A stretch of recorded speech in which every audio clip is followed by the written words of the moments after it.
भाद्रपद कृष्ण अष्टमी तिथि की घनघोर अंधेरी आधी रात को रोहिणी नक्षत्र में मथुरा के कारागार में वासुदेव की पत्नी देवकी के गर्भ में भगवान श्री कृष्ण ने जन्म लिया था। यह तिथि उसी शुभ घड़ी की याद दिलाती है और सारे देश में बड़ी धूमधाम से मनाई जाती है। द्वापर युग में भोजवंशी राजा उग्रसेन मथुरा के राज करता था। उसके अत्याती पुत्र कंस ने उसे गद्दी से उतार दिया और स्वयं मथुरा का राजा बन बैठा। कंस की एक बहन देवकी थी जिसका विवाह वासुदेव नामक यदुवंशी सरदार से हुआ था। एक समय कंस अपनी बहन देवकी को उसकी ससुराल पहुंचाने जा रहा था। रास्ते में आकाशवाणी हुई, हे कंस, जिस देवकी को तू बड़े प्रेम से ले जा रहा है उसी में तेरा काल बसता है। इसी के गर्भ से उत्पन्न 8वां बालक तेरा वध करेगा। यह सुनकर कंस वासुदेव को मारने के लिए उद्यत हुआ। तब देवकी ने उससे विनय पूर्वक कहा, मेरे गर्भ से जो संतान होगी उसे मैं तुम्हारे सामने ला दूंगी। बहनोई को मारने से क्या लाभ है। कंस ने देवकी की बात मान ली और मथुरा वापस चला आया। उसने वासुदेव और देवकी को कारागार में डाल दिया। वासुदेव देवकी के एक करके 7 बच्चे हुए और 7 को जन्म लेते ही कंस ने मार डाला। अब 8वां बच्चा होने वाला था।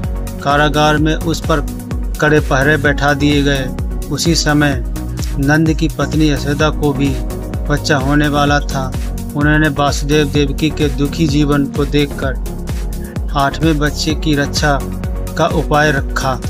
जिस समय वासुदेव देवकी को पुत्र पैदा हुआ उसी समय संयोग से यशोदा के गर्भ से एक कन्या का जन्म हुआ, जो और कुछ नहीं सिर्फ माया थी।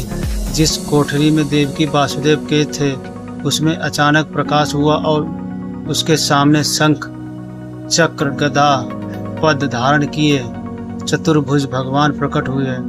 दोनों भगवान के चरणों में गिर पड़े। तब भगवान ने उनसे कहा, अब मैं पुनः नवजात शिशु का रूप धारण कर लेता हूँ। तुम मुझे इसी समय अपने मित्र नंद जी के घर वृंदावन भेज आओ और उसके यहाँ जो कन्या जन्मी है उसे लाकर कंस के हवाले कर दो। इस समय वातावरण अनुकूल नहीं है, फिर भी तुम चिंता न करो। जागते हुए पहरेदार सो जाएंगे, कारागृह के फाटक अपने आप खुल जाएंगे और उपनती अथा यमुना तुमको पार जाने का मार्ग दे देगी। उसी समय वासुदेव नवजात शिशु रूप श्री कृष्ण को रूप सूप में रखकर कारागार से निकल पड़े और अथा यमुना को पार कर नंद जी के घर पहुँचे। वहाँ उन्होंने नवजात शिशु को यशोदा के साथ सुला दिया और कन्या को लेकर मथुरा आ गए। कारागृह के फाटक पूर्ववत बंद हो गए। अब कंस को सूचना मिली कि वासुदेव देवकी को बच्चा पैदा हुआ है। उसने बंदीगृह में जाकर देवकी के साथ हाथ से नवजात कन्या को छीनकर पृथ्वी पर पटक देना चाहा, परंतु वह कन्या आकाश में उड़ गई और वहां से कहा, अरे मूर्ख, मुझे मारने से क्या होगा। तुझे मारने वाला तो वृंदावन में जा पहुंचा है। वह जल्द ही तुझे तेरे पापों का दंड देगा। यह है कृष्ण की जन्म का था। इस प्रकार कृष्ण का जन्म हुआ। अगर हमारी वीडियो पसंद आई लाइक करें, सब्सक्राइब करें, कमेंट करें, शेयर करें।